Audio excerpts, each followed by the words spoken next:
I'm proud to be Kenyan and very privileged to have served as an elected councillor in the UK. And so I'm going to share two perspectives from you because I straddle two worlds.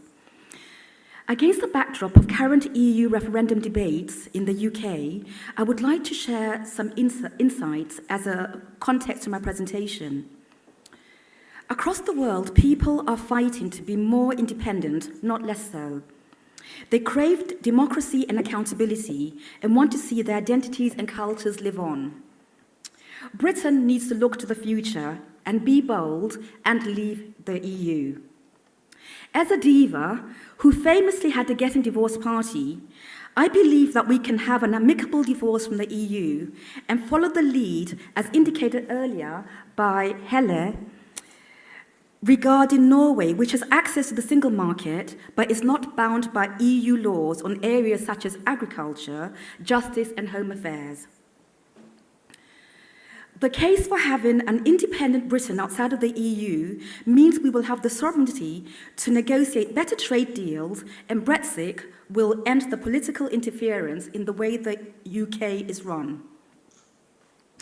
Today's been very refreshing because we've been able to seize the nettle and avoid bubblegum politics, because a lot of the debates on TV have felt very much like we're at risk of sleepwalking into the EU referendum on the 23rd.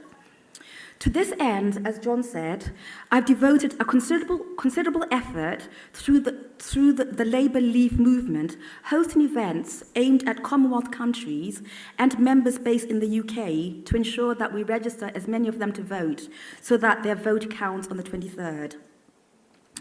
Contrary to the Project Fear chorus, leaving the EU will enable the UK to set rules which do not rely on EU for agreement. The future for Britain lies in building ever better trade relations with the economically expanding parts of the world, such as the Commonwealth countries.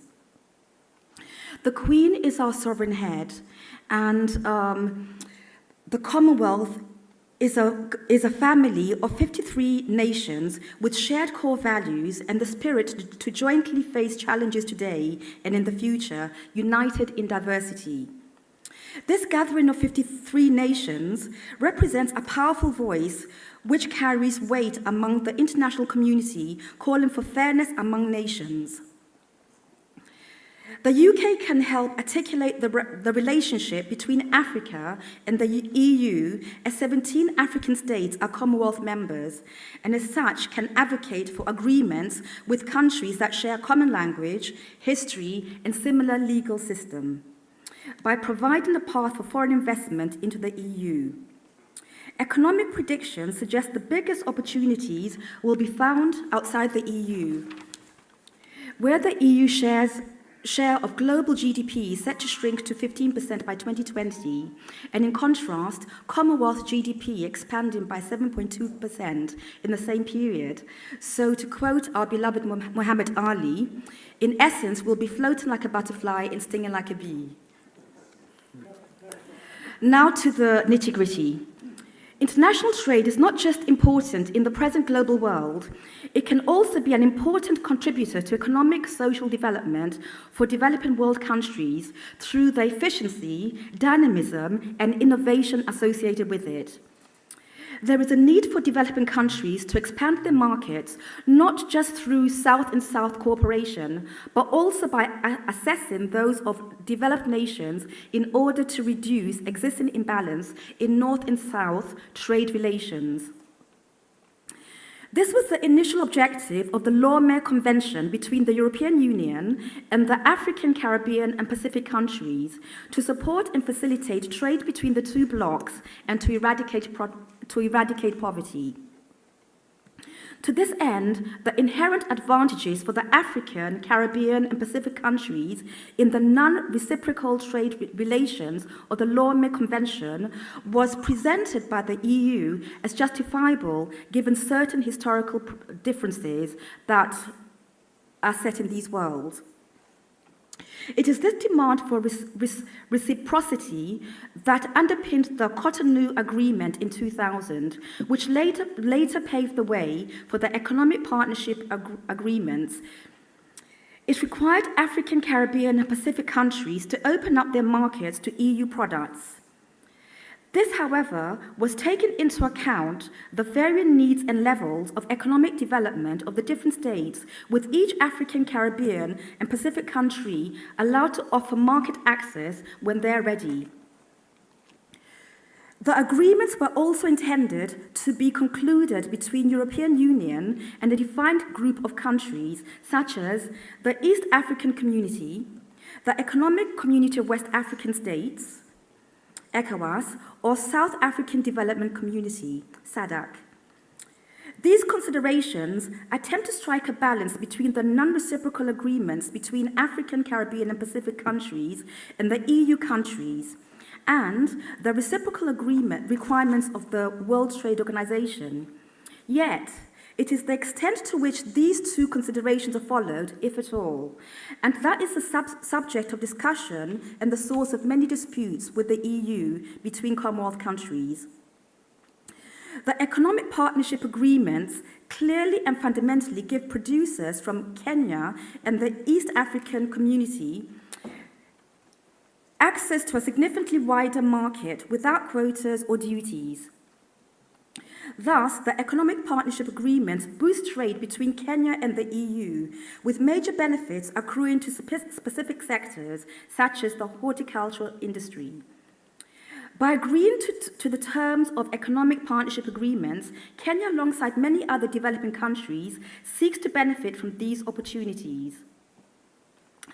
However, there are genuine concerns relating to the provisions of the economic partnership agreements that need to be reviewed for the African, Caribbean, and Pacific countries in general, and Kenya's development agenda in particular.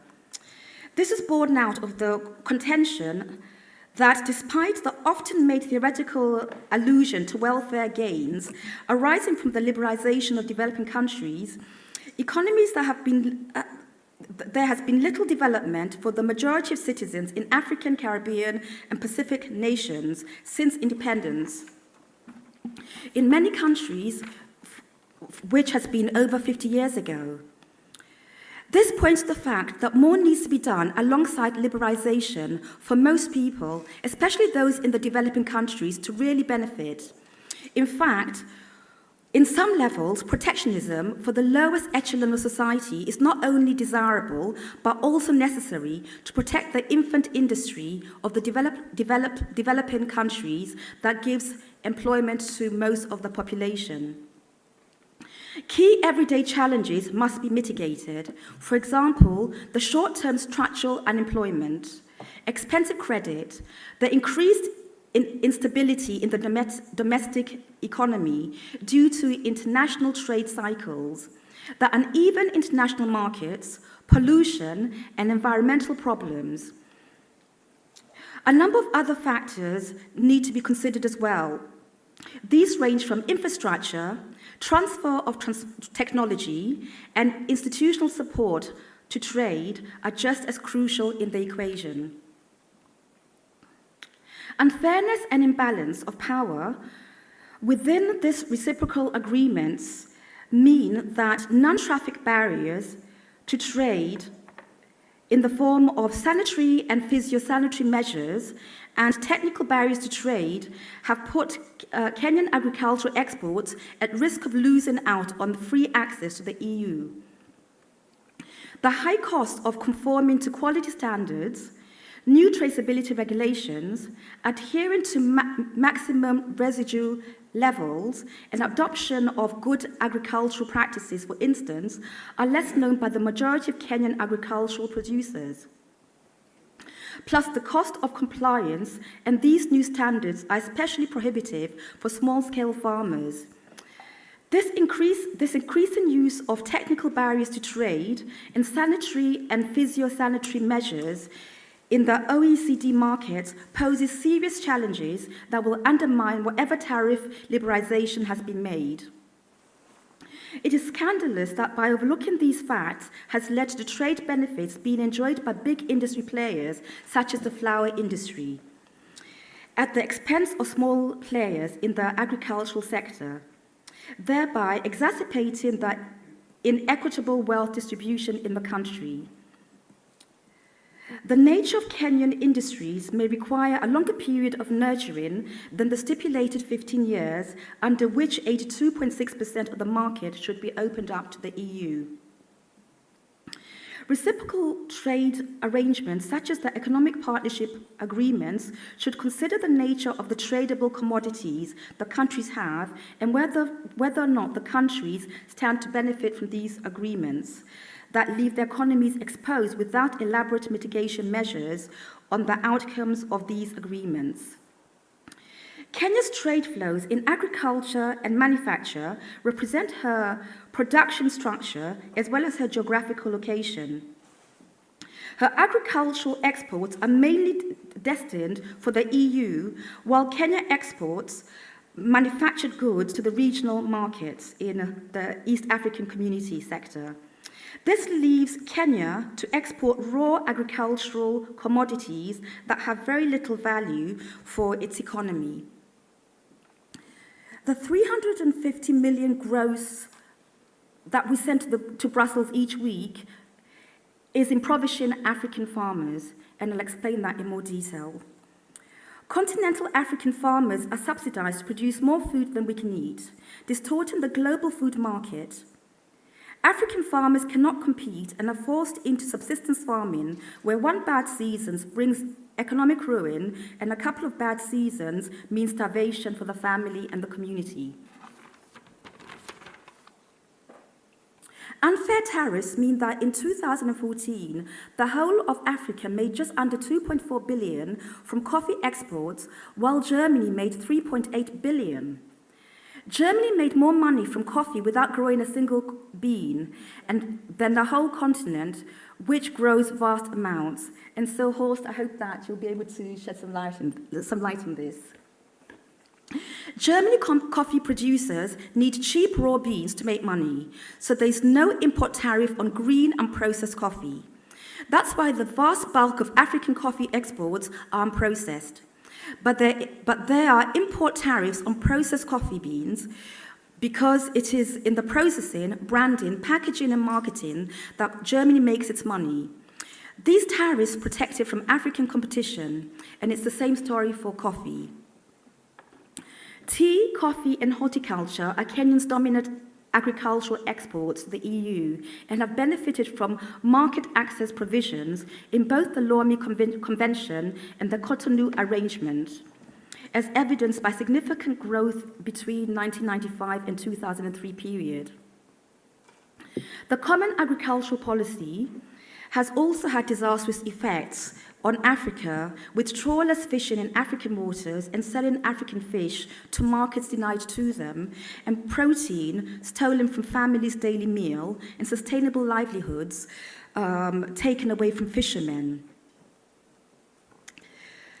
The CAP poses real threats to the benefits to be enjoyed by Kenya from the economic partnership agreements through price reductions in the EU and globally. These will arise from the CAP and will significantly threaten export earnings from Kenya's agricultural exports to the EU. Further, they may displace from global and EU markets, developing countries, and agricultural exports. In closing, I'd like to say that the economic partnership agreements will be more beneficial to Kenya if it is accompanied by genuine and serious measures to help the country's transition to a manufacturing economy, exporting more and earning better prices for the commodities. Furthermore, the common market for East and Southern Africa is one of the key markets for Kenyan manufacturing goods and will be under serious competition from the EU exports when they trigger their entry. Thank you very much.